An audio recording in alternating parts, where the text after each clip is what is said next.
Oh, how you doing, brother? How you doing, mate? You okay? Yeah, I'm alright, mate. Thanks for taking your time to have a chat, mate. I appreciate it. Come on, brother, man.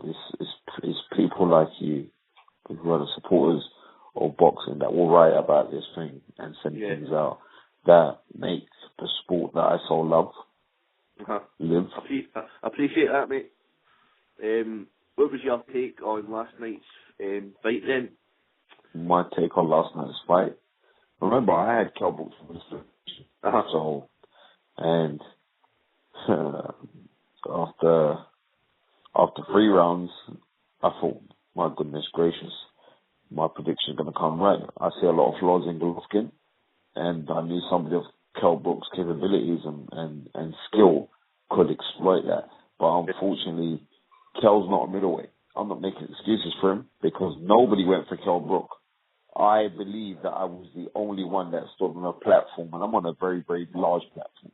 And if you see how much hate that was getting over social media and everything else, and the ironic thing is this: I was in the O2 yesterday, and everybody asked me for pictures, and it's most probably those same people ask me for pictures that jump on social media and want to slag me off. Yeah. Let's be real. I know boxing. I'm not saying I'm the greatest mind in boxing, but people who hold those titles as great minds give me the respect that I know this sport. Yeah. Right. Hence why I can speak for hours and hours with Bernard Hopkins. These guys would want to talk the game with me, or Jim Lampley, or guys like Dave Caldwell, Johnny Nelson, Ed Robertson. These guys are Paulie Malaji are aficionados of the sport. So I'm just grateful for my platform and the title. And I study this game. A lot of people don't really study boxing. They don't study how guys stand or what we're getting the general consensus. People run with the general consensus so much that it clouds their judgment. People are overgassed by Golovkin. Well, I'm saying I don't understand how I need to explain myself to casuals. You're a casual boxing fan. I'm not casual. There's nothing casual about me. I don't dress casual. I don't speak casual. I don't casually do anything. Okay. Right, if I'm going to do something, I'm going to do it full on. Otherwise, I'm going to leave it alone. Yeah, definitely. That's why I'd love it. It'd be great to talk to you. I mean, I know you're a very knowledgeable man in boxing, and that's why I was wanting to speak to you, because you know really a lot about it. Yeah. Do you know what I mean? Like I'm saying, I'll sit down and I'll just keep on studying. And what I'm trying to say is this: you go to America. I'm telling you this now. I really like the Kazakhstani fans. I met loads of them yesterday. Mr. Knowledge. Like, I met loads of them yesterday. And they're really, really nice people. Huh? Do you know what I mean? And to see someone come back from the economical structure country from where he's come from and to reap the rewards and put himself in America right now, he's living a dream. Golovkin, he's getting financially rewarded. Right. But when people just get too gassed up about the game too much, or when people lose their minds about this sport, to see, well, here's someone will punch a pass, so therefore he must be good. I always question it. But he had 350 amateurs and he only lost 5. That doesn't mean anything to me. That you could be burnt out. You have that many fights, you could be burnt out. The amateur game is completely different to the professional game. It's 110% different. So I'm not going to look on anything of what happens in the amateurs to what's going to happen in the pros. Because if that was the case, Luke Campbell would be unbeaten fighter right now. Yeah, definitely.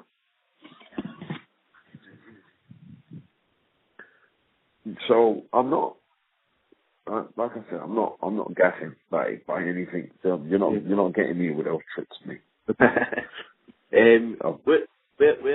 do you think Kell can go now? Do you think he'll go to light middleweight? Is that? I think he will fight at 145. I think there's a great future for him at 145. It'd be ridiculous for him to box back down at welterweight, because I don't think if he was down at welterweight, and especially the weight that he'd have to make, he'd be drained to fight somebody like Errol Spence. And I think aerospace would be all wrong for Kell Brook. I've seen a lot of people on Twitter and Facebook criticising Dominic Ingle for last night. No way. Listen, I understand why they're criticising Dominic Ingle. Because they could look and think, well, the fight was stopped prematurely because Kell was doing great. But the writing could have been on the wall because it's an uphill battle. It's like skating uphill. Very, very difficult. Especially with a man with that power like Golovkin. But Golovkin was made to look ordinary. As far as I'm concerned, where was the guy who battered Matthew Macklin? Right? Where was the guy that walked through Rubio? And the thing about it is this, Golovkin is not a one-punch knockout artist. Golovkin he punches ridiculously hard, but he hasn't got the snap in the shot. Yes, he did knock down Curtis Stevens, but if you ever seen Curtis Stevens, you'll think he's from The Hobbit. He's that short. Yeah. He's a kind of a wear you down type of fighter. These shots. Listen, the more that I realize that people just get gassed up by it because they haven't studied the game. They haven't studied it. So, and when I'm saying that, because people would unfortunately like to hate on success. So they see what I'm doing now, and people just want to hate on success. Oh, what do you know what he's talking about? And where are these people now on Twitter? You're on Twitter now. They're all kind of shut up now, haven't they? Because they know that, Golovkin did look ordinary. And we thought Golovkin was just going to walk in and just knock out Kell Brook in the first round. And there was nothing. Kell Brook is a very, very tough, sturdy man. And, for Kell Brook was up on the scorecards after 4 rounds. He was winning the fight after 4 rounds. Now, this is not me. These are the judges that were set and appointed by the WBC and IBF. I didn't make the decisions there, so he was winning the fight. I mean, whether or not he was actually winning the fight, I don't know about that. But the mere fact that Kell Brook was in there, and Kell Brook was the one that was trying the classier shots. Kell Brook was the one that was trying the neater repertoire in punches. It was sad that the fight was stopped, but like I'm saying, I can understand why Dominic did it, because Dominic's really in there. Allegedly, Roy Jones turned to Max Kellerman as they watched the fight together and said, Kell Brook's, what do you say, like Kell Brook quit. And then, right. So, I'm just saying, like, something in his demeanor just changed, but I think it was the eye, because he kept on rubbing the eye. I hate when guys do that, when they get, and they're rubbing the eye, so you should get on it, you should just get on with it, but you see, I've never been hit by a Golovkin, and if your eye socket was broken, listen, Kell Brook should be commended. He took the fight, took the challenge. He didn't embarrass himself. His stock's risen because of it. I thought Eddie Hearn done a fantastic job in promoting it, but he promoted this fight. Well, and it was sad that the crowd were booing afterwards, even though I can understand why they were booing, but it's because they're not aficionados of the sport. They just want to see blood, sweat, and tears.